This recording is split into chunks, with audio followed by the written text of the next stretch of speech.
मोहन नाम का एक आदमी एक गांव में रहता था। उसका एक बेटा था जिसका नाम अमन था। अमन पढ़ने में बहुत ही तेज था। वो हमेशा अपने कक्षा में फर्स्ट आता था। ज्यादा पैसा मोहन के पास ना होने के कारण मोहन को ना चाहते हुए भी उस स्कूल से निकालना पड़ा।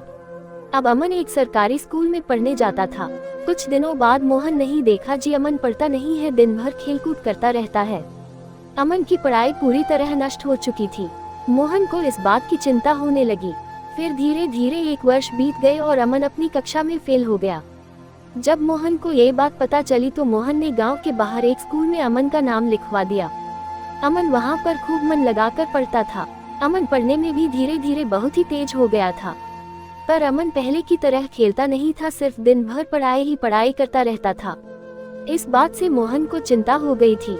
मोहन ने सोचा कि अगले दिन जाकर इसके टीचर से इसकी पढ़ाई के बारे में बात करूंगा।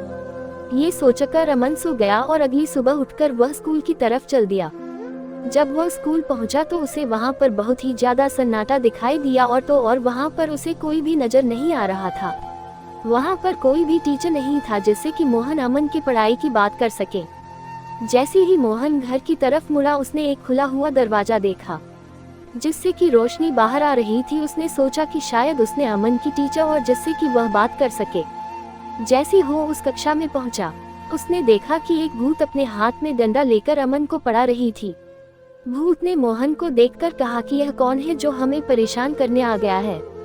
मोहन अपने अमन बेटे को भागने की कहता है पर अमन भूत के वश में होने के कारण मोहन की बात नहीं सुन पाता है।